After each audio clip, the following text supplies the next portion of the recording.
Hello and welcome back to the Games Kingdom. Today's game of choice, we'll be playing through a new Kickstarter called Dwellings of Eldervale. It's a game designed by Luke Laurie and Peter Vaughan from Breaking Games, and this is a fantasy based game. You lay tiles on a map to sort of start the realm off, depending on which players have taken which sort of elements in the game. There are several elements up to 8, and you will only ever use a maximum of 7, and that's in a 5-player game.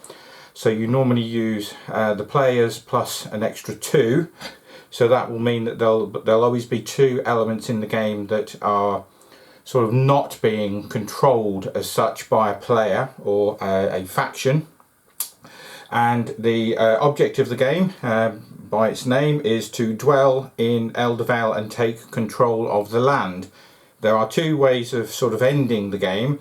That is by completing all 6 of your dwellings, and that is putting each of these small little roofs on your workers whilst they're out in Eldervale, and that will trigger the final turn, and the person who triggers that will be the last person to play. They will sort of go around the table and it will come back to them. They will get a final turn. And the other way of doing it is by laying the last realm tile, and you only have the realm tiles that are relevant to the players within the game. So even those elements that are sort of not being used, you won't see those out in the game, because obviously you're not trying to sort of get those, and in the solo game, which is this one against the Ghosts of Eldervale, you pick 4 and those are the realms that you use. So I control 1. I'm using the Elves of Briardell, and then the Ghosts have no realm or no sort of thing as such to sort of control. They're just trying to control and sort of mess around on the board to stop you from getting your sort of end game conditions, which is, as I say, dwelling or finishing off and scoring the most points. So the ghosts will score points depending on cards and things that they get throughout the game. They will have they get magic cards at certain points during the game. Now, they don't use the magic cards, they just use them as scoring points at the end. They get so many points per card. And then obviously they will also be out there dwelling, because each turn of the ghost, you roll a dice, and depending on what numbers you roll, you use that particular card, and you also use a ghost from that particular set of numbers. So 1, 2, 3, 4, 5 and 6, and you take the leftmost available worker, and you place that out onto the board on the tile that's shown. And also at the bottom it also tells you if there is another action, so they could get an adventure card, or they will play a card, and like this one, it will reshuffle the deck if there is a if they have got a sort of discard pile. They will regroup, which is basically drawing back their workers if you roll the dice and there is no available worker within the area of the dice roll. So if later in the game I roll a 6 and there are no workers here for them to put out on the board, then I will begin their regroup phase, and they get points depending on where they are out on the board. The board is laid out depending on how many players. So for a 2-player game, you end up, or you start with, I should say, 10 tiles on the board, and they are a sort of random 5 plus the 5 ruin tiles. So that is the portal, the fortress, the mage tower, the mill and the dungeon. They do different things. So if you go to the portal, you can recruit workers. If you go to the fortress, you can swap any 2 resources for 2 gold coins, and gold is a wild resource in the game, so that can be used at the time when you want to spend resources. That can be spent as any resource. The mage tower does something similar, but you spend 2 resources of any kind and you get 3 new magic cards, and then you put those into your hand, and then from your hand, not necessarily those cards or the card that you've got already in your hand, you have to discard one back to the discard pile. You've got the mill, where if you go to the mill during the game as an action, you can then make a dwelling. So as long as you've got a worker on the board, because the small workers are the only ones that can become dwellings, you can turn that worker into a dwelling, and then that stays there for the rest of the game and gives you bonuses. You score points at that point equal to where you are on the board. So if you're on a particular tile, you look at that particular tile and see what's surrounding it. If you are surrounded by any tiles that are of the ruins, you get 2 points for each adjacent ruin that the dwelling that you've just built is next to. But also you get a further 2 points if there are any other dwellings adjacent to the hex that you've just built a dwelling in, and that doesn't mean just yours, it can be any player. So if you have 2 other players who have adjacent hexes to the hex you've just built in, and they also have a dwelling on one or both of those, then you get 2 points for building a dwelling that's adjacent to any others. So your points can rack up quite quickly by building dwellings. And as I say, that is obviously one of the ways that the game can potentially end. And then the last tile is the dungeon tile, and if you go here, you then select a new dungeon, a new realm tile to put out on the board, and you need to make sure that that realm tile, when placed, is touching at least 2 other realm tiles. So you can't just sort of take one and say put it on the end here, because that's only touching 1. It would have to go somewhere like that. So I haven't revealed that yet, just to keep the sort of that in suspense sort of thing. But also you then need to purchase 1 or possibly 2 new adventure cards. So the adventure cards are you only use the same adventure cards as the types of realms that you've got in the game. So potentially, and with this one, with it being 2 players, there will be 4 closed off sets of adventure cards. So there's a lot of replayability in this game, because depending on what factions you take, they will have obviously closed off cards. So that whole deck of that particular element will not be available in the game. So as I say, there seems to be a lot of replayability with this. However, when you go into a tile and the tile says that there is an action to be done, like the dungeon, if you go here, you have to be able to buy at least 1 adventure card. You could potentially purchase 2, but if you can only purchase 1, that's fine, and then you would choose one of the decks where there are available cards, and you basically burn that card and it goes to the bottom of the deck. That's just a way of sort of thinking, well, if somebody else wants that card more than you do, you can potentially stop a player from getting that. If you think that's going to benefit them, you can burn that card and it won't come up again, potentially throughout the whole of the game. The same with the others, like the Mage Tower and the Fortress. If you go there, you have to be able to pay those 2 resources to swap for either the 2 coins or the 3 magic cards. With the mill, you have to be able to build a dwelling, so you have to have an available worker out on the board.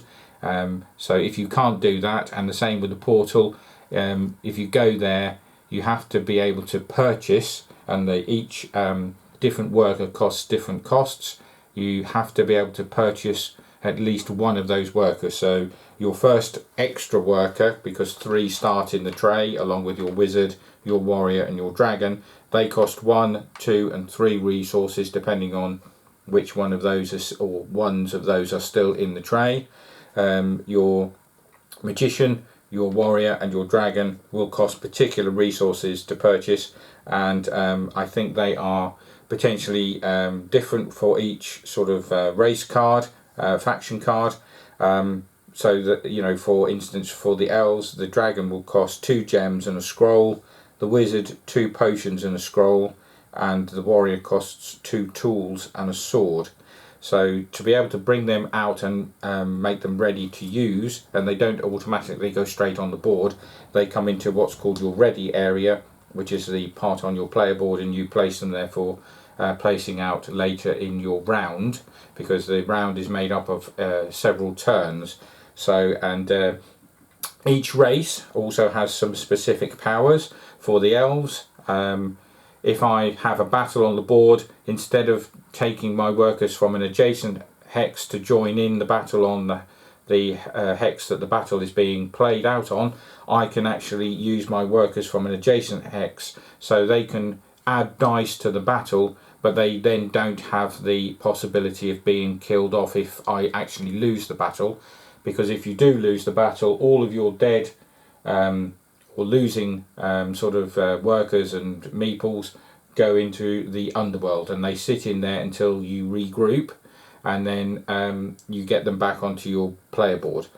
The other thing is with this is the wizard has a special rule that when he's out on the board, if I was here, say, and I had a couple of workers also here, and then I played another worker over here, at the end of my turn I could move my wizard to another hex. So I could go here, which means that if there were further hexes stroke realms further across, I could place my workers and meeples in different ones to that I would normally be allowed, because the placement rules for this is that if you have a worker, a warrior or a wizard, they have to go to an adjacent unoccupied hex next to a hex that you already have a worker or meeple in.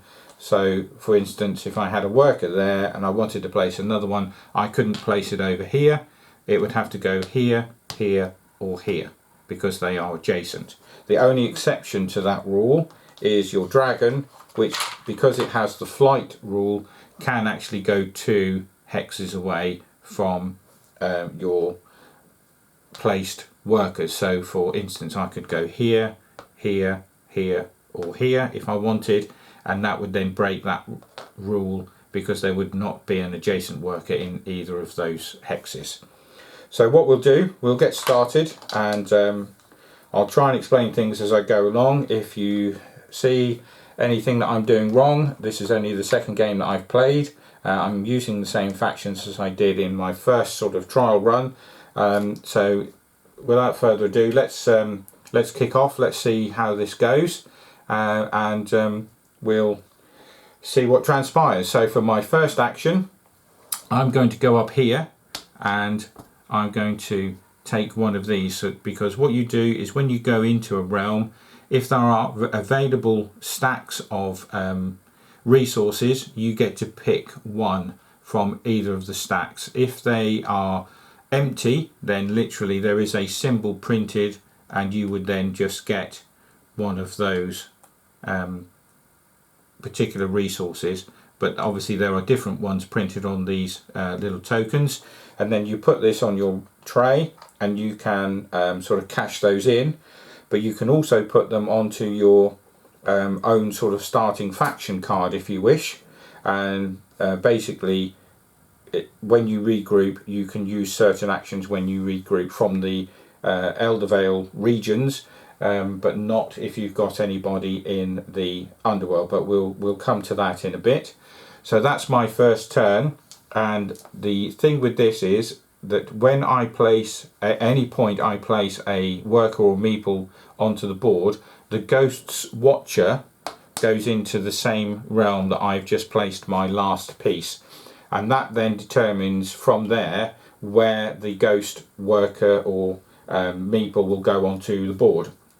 And what you do with that, because that's basically when your first sort of few turns, all you're simply going to be doing is placing workers onto the board and taking resources. You can potentially sort of go to other areas on the board and do certain things, but at the minute this is all I can do. So I'm going to sort of sit there for a second, and let's see what happens. So we'll roll the dice, and that will determine which of the cards and actions that the ghost stroke AI player will take. So that is a 1, so it's going to be this section here and this card.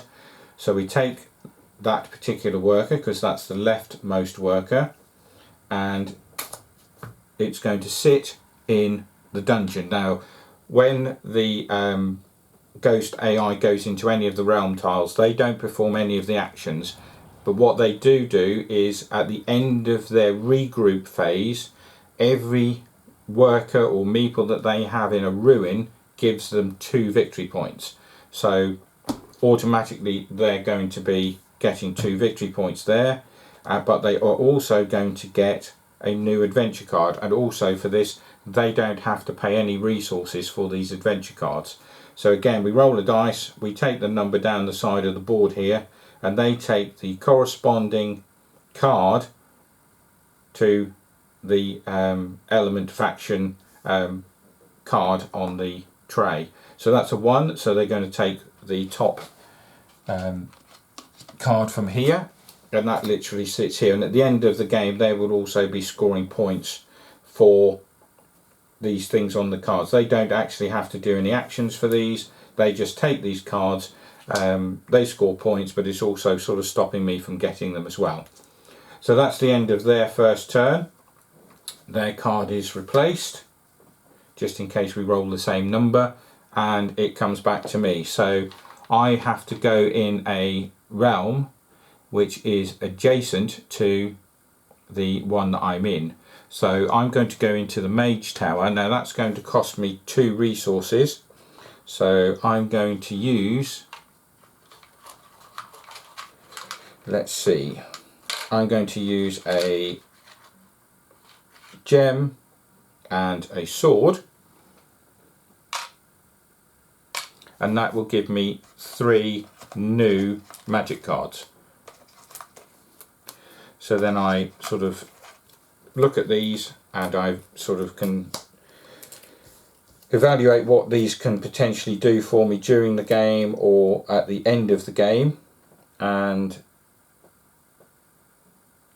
I get rid of 1 and I put that into the discard area. So basically that again is the end of my go, but the Watcher moves into this particular tile. Back to the ghosts. So again we rolled a 1, and they're going to go into, or they should have gone into, a tile to the right of where it is, but because they can't, they then place a worker in the same tile. Now that would normally trigger a battle if you place a worker or a meeple in the same tile as an opponent, but because we're still in peacetime, no battles take place, even monsters. Now the peacetime is over when every player in the game has regrouped once, because they then enter onto the glory track. Once every player in the game is on the glory track, any time a battle could take place, it has to take place unless you play a card or there is a particular rule that says it doesn't have to, but 9 times out of 10 a battle will take place in the game at this point. So that's the end of the ghost turn. We've put a new card out, they've put a worker out, so they've now got 2 on the board. That's another ruin tile, so again that's going to score them another 2 points. So I'm going to go into this tile because I'm sort of bringing my workers round, and I get to take one of these and put in my tray. Now you can only have 4 treasure tokens on your tray at any one point, but what you can do is at any point in your turn you can place those onto cards if you wish, or you can actually sort of cash them in. So it's still my go, so I'm going to put the gold token on my own tableau card, because if I regroup the only thing I can get is a tool, whereas if I put this on here I can have that on there the whole game, and it will give me a coin every time I regroup and put a worker on that particular spot. And gold coins are a resource that can be used for any other resource, so they are sort of wild, and basically that's just going to help me out, because I don't need to then worry about having the right things all of the time. So I've got two tools in there now, so we're back to the ghosts, and we'll see what they roll. It's a 3, so it's still the first card, unfortunately, but that should have moved into there when I moved in. So the next ghost worker is going to go into there, into the mill, because it says on here that it goes to the tile to the left of where the watcher is. So again, that's another ruin tile, so some quite good sort of rolls for the ghosts there. They're going to be scoring 6 points when they regroup, but they don't regroup until, as I said, one of these areas is completely free of potential meeples to put out onto a tile, and you roll that number, and if there's nothing here, then that's when they do their regroup action. I can't do anything else other than regroup, so my first one is going to come back, and we'll move this across here so you can sort of see what's happening. So basically you bring your first worker back and what you think you can do. So I'm going to gather a resource, so I'm going to take the gold coin, so that goes into my tray, and then I'm going to take this one back and I'm going to do a dwell action, and the dwell action for this is you pay 2 tools. So I take them from my tray, I put them back into the supply, and I take my dwelling, and basically you fit this dwelling on top of your worker and he sits in there. Now the region can only ever have one dwelling, so no other player, if you're in a sort of 2, 3, 4, 5 player game, no other player can build a dwelling in that region. And you also get to go up on the elemental track of the symbol on the hex. So I'm going to move up on this particular one here, and it goes here. So we have the ghost. So basically when you start, you've got your own particular track and you go on the first rung of the sort of ladder. The ghost is on the light track, so it's up on the first one there. That's my particular faction, and now because I've dwelt in there, I go up one on here, and at the end of the game the numbers on the side here are victory points that you will add to your score at the end. So the more tracks you can get up as high as possible, the better. And if you're the first one who gets to the end, you also get these magic orbs, and they can be used. There is an orb track at the top here which you can sort of cash them in, and you can cash them in for any of these rewards. So there's 3 victory points, 2 victory points, magic cards, potions, gold coins, swords. So there's a variety of things that you can cash them in for, and but you can also sort of cash them in onto some of the cards in your tableau, which sort of increases the power of your particular cards. And then because I've now regrouped, I'm also on the glory track now, and as you go up the glory track and you move up one every time you win a battle, you can again get rewards. So 2 victory points, a resource, you go up on any one of the tracks, you take the orb off this, and if the orb is already gone, somebody else has claimed it, you get 2 victory points, and then so forth and so forth. And then once you get to 8, if you keep winning battles after that, you get just 2 victory points. So that's me regrouped. That worker stays out on the board the whole time now. That's sort of like lost to me, but will score me points at the end of the game. So basically, because I've built that dwelling, I also now score points. Because it's next to 3 ruin tiles, I get 6 victory points. So that puts me on 7.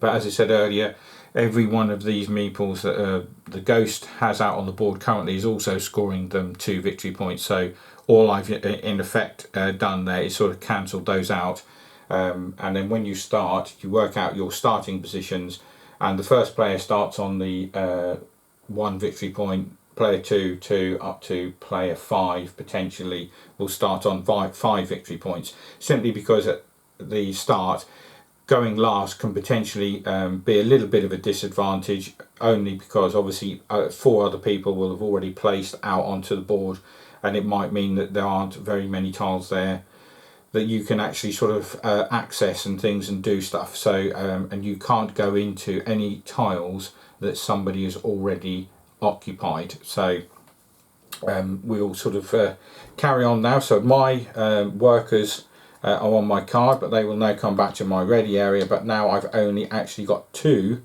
to place out onto the board. So I need to sort of start generating some resources and getting some other people out onto the board. Although I could have done that if I hadn't gathered and dwelled. I could have brought another worker out by paying one of these resources, but I did want to keep those 2 for a particular purpose. So back to me as first player. Their workers stay out on the board until they regroup, as I said. So again, I have to be sort of a bit wary of where I'm sort of going at the time being.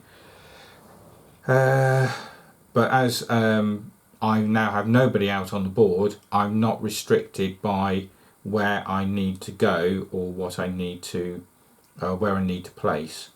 So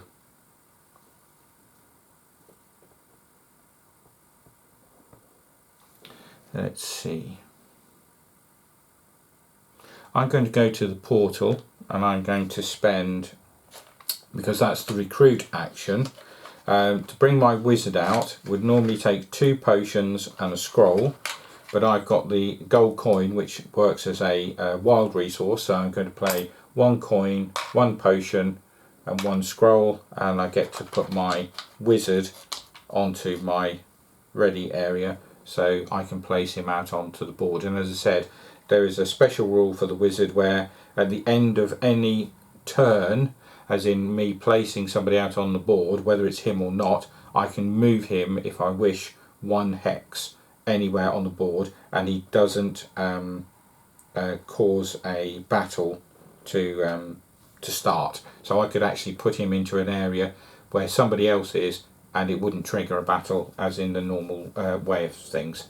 So back to the ghost, another 1. So this is going to go out on the board, but this also means that if I roll a 1, 2 or 3 at any point in their next turns, they're going to start regrouping. So it says that he's going to go to the dungeon, and he also doesn't have to follow the rules of placing people. So he's now got another person in the dungeon, so he's going to score another 2 points, and he's also going to draw another adventure card. That again is the same colour as previously, which is the air track, and they just go into his sort of stash of cards there. That goes away on discard, and that comes into play there. So this should have gone over here, but as I said, it said that this was a placing in a specific tile rather than a tile adjacent to the watcher. So I've got 2 still to place. Let's see where we go from here. I couldn't go into the dungeon to bring out a new tile because I don't have any resources to spend, and you must be able to buy a card. So I'm going to go here and take the 2 gem magic token. Now because I've placed there and it's next to a monster, the monster will automatically rush into any adjacent realm where somebody places, and in actual fact that should have happened last turn with the ghost. So we'll actually just sort of sort that out. This is the legendary edition, so these little sort of bases have got sound effects in that every time they're moved they will make the sound of the specific monster, which is the winged serpent. So we'll just bring that back, and we'll leave my action down there, but we'll bring that back. So the winged serpent is going to get 4 dice when it attacks, and the ghosts are going to get 2 for their warrior, 1 for this ghost, and their thing is that they will always rush in to do battle. So they're going to also get 4 dice. And what you do with these is you just roll all of the dice. So they've scored 5, 4, 3 and 1.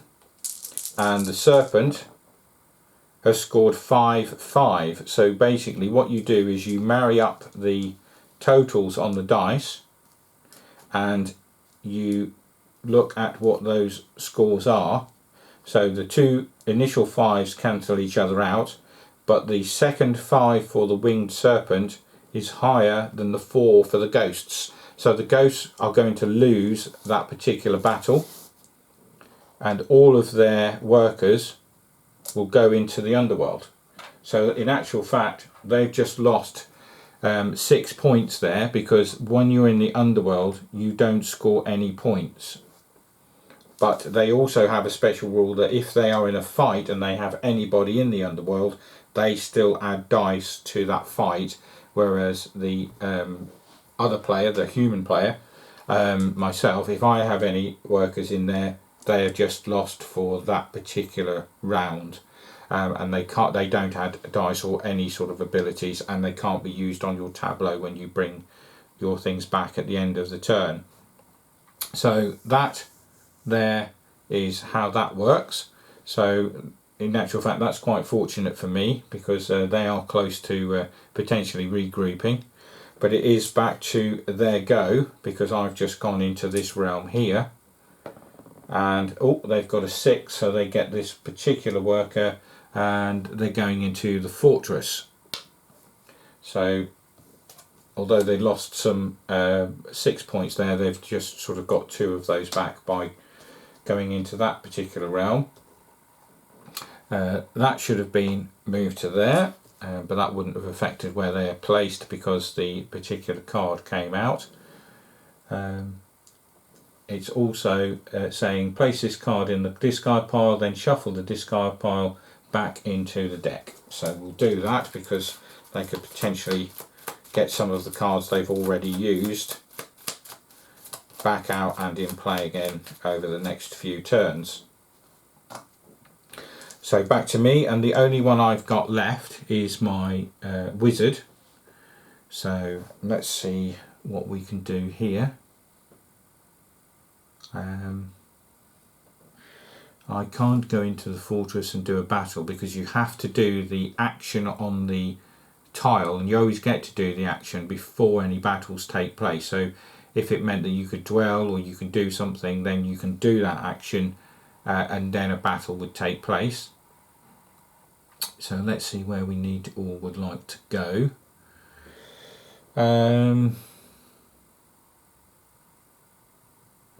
Let's go up here, and we'll take one of these, and that is one where I can either get a scroll or another gem. And as I haven't got anybody left, I'm going to cash both of these in. So I'm going to take 2 gems, and I'm going to take the scroll on the other one instead of the gem.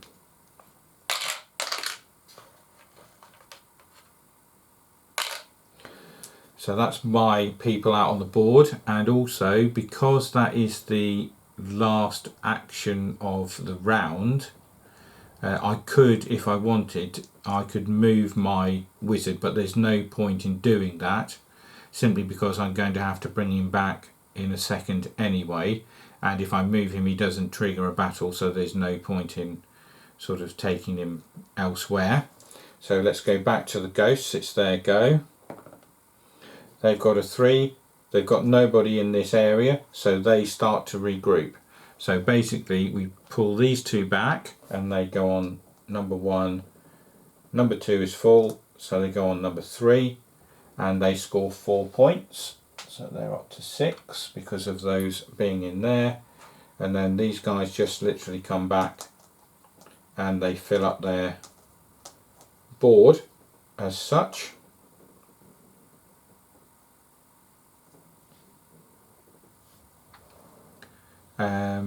So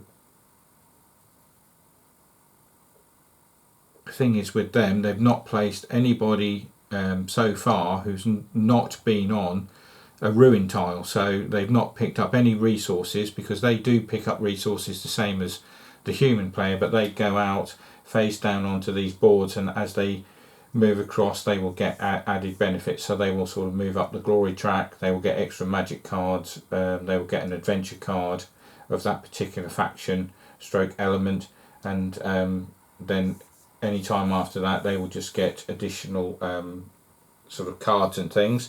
So they're now back to a full complement of workers, so they'll start again from scratch. However, it's now my turn to sort of regroup. So this guy's going to come on to my ready area, and I'm going to use the 2 gems and a scroll, and I'm going to bring out my dragon into my area here.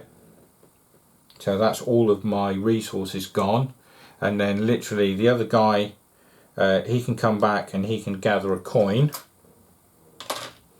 and then I can't use the summon action again because I've got a worker on there already, and you can only do that once, and I can't do any dwellings, so the wizard will just literally come back into my ready area like that. So now for this turn or upcoming turn, I've got 2 workers, a wizard and a dragon to place out onto the board.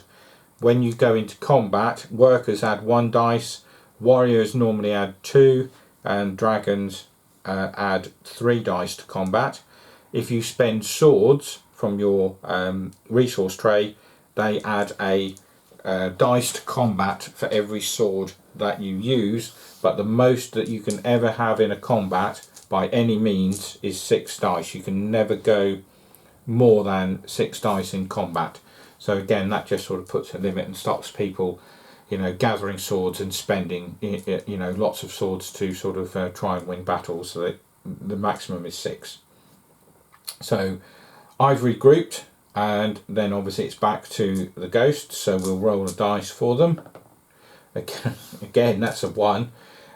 So the worker, which would be actually would have moved to here when the wizard went into this at the last turn, so that worker is going to now go into the fortress. So again, that's going to sit there and it's not going to gather any resources, but if it's still there at the end of their next regroup, it will score 2 points.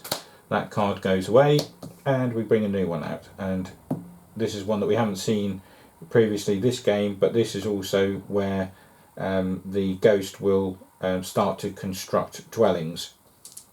So back to myself, and don't forget that if I place anywhere now, potentially it's going to start triggering battles. I still can't go to the dungeon and bring out new tiles because I haven't got any resources, so I need to start getting some resources really. I can go into the same area as the Watcher over there if I wish, because their Watcher doesn't actually sort of class as a worker for the purposes of triggering battles. Or I could go here and get 2 scrolls. I think we'll go here and we'll take these 2 swords. So we go back to the ghosts. That's a 5. So it's going to be this particular worker and this particular card. Now that says that it should go to a tile, if there is one, here. There isn't one, so it has to go into the same area, and that is going to trigger a battle. They will also get an adventure card, so we'll roll this dice. It's a 5, so they're going to get the next adventure card in that particular element, so that goes here, and because it's a battle, it's going to draw this out of here, so even if I lose it, the battle is actually triggered and will mean that they then don't get those 2 points because they have to join the battle. That card goes away, and that is the new one. Now they're going to get 2 dice and I'm only going to get a single dice, but what I'm going to do, I'm going to cash in my 2 swords, and instead of keeping those swords, I'm going to cash them in, and I'm going to use those 2 swords to add 2 dice to my battle pool. So we'll roll for the ghosts. Oh, they've scored a 6 and a 4, so I've got to at least match a 6 and a 4 because my last dice would win me the battle. If I score anything less than a 6 and a 4 on these dice, then I'm going to lose. So I've scored a 5, a 4 and a 3. If that had been a 6, then I would have won because you would match those up and the 3 would not have anything to compare against. But the ghosts have won, so my worker goes into the underworld and they go up 1 on the glory track, which means they're up here.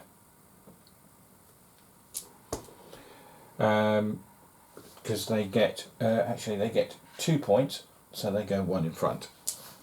So their workers stay where they are. Mine is on the underworld, and that's basically sort of lost until the end of the round, and when I bring that back, I can't place that back onto my tableau card to actually do anything with it.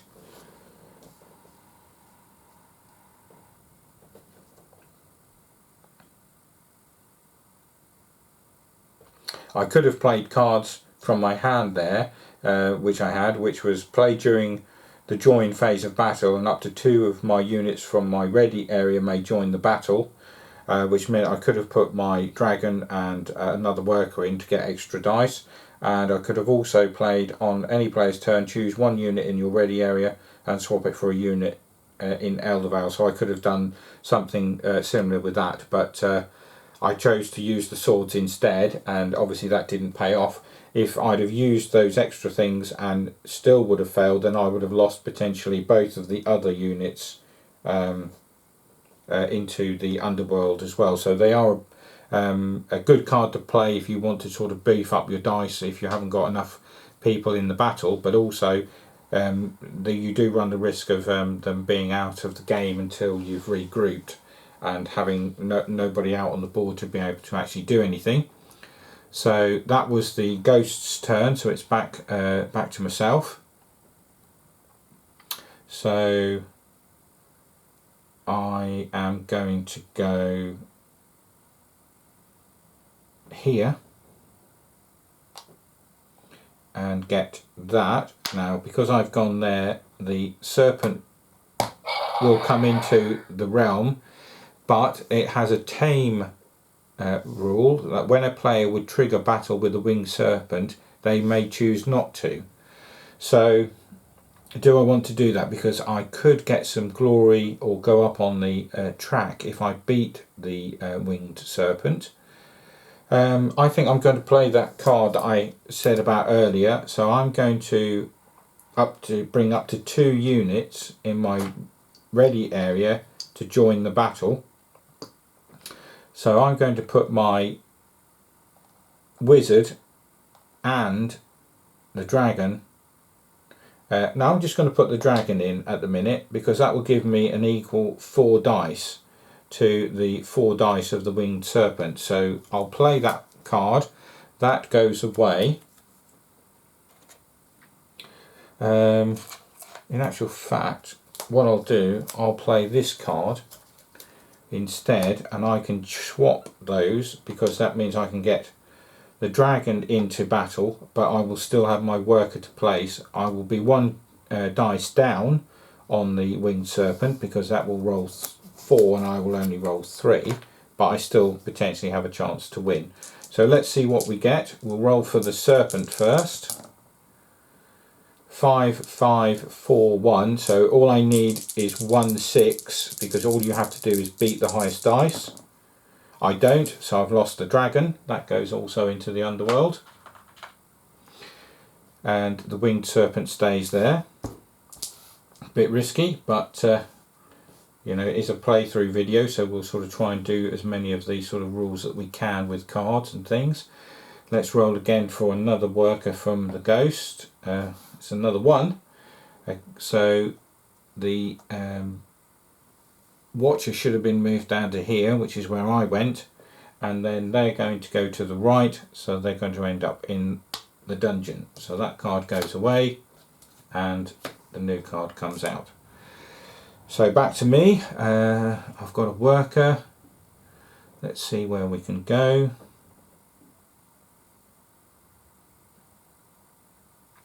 Let's see what cards we have available to purchase.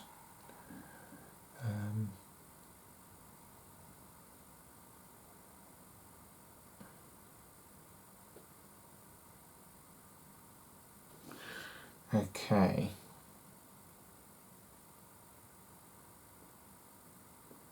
I'm going to go here.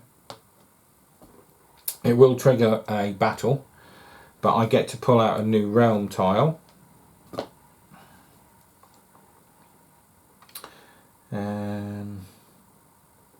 Where should we put it? Let's put it here, just in case we do win. I can go into this area. But because I've gone to the dungeon, I have to be able to purchase at least one adventure card, and they can be of any faction stroke element. So I've got the 2 scrolls here, and there is a card revealed here that has 2 scrolls as a cost, so that goes into there. And this is Houses of the Holy. When I place a unit in a realm occupied by my dwelling, I gain a victory point. So that's quite a good card every time I place. So if I was to place my next unit here, I would automatically score a victory point, and any turn that I do that for the rest of the game, I also get that. But now we have a battle. The Watcher will come into here anyway, because that's where I've placed. But I also get to burn one of the cards that's still up and ready. So I'm going to get rid of one of the cards currently shown, because I can't afford to buy another one. So I'm just going to roll 2 dice, because the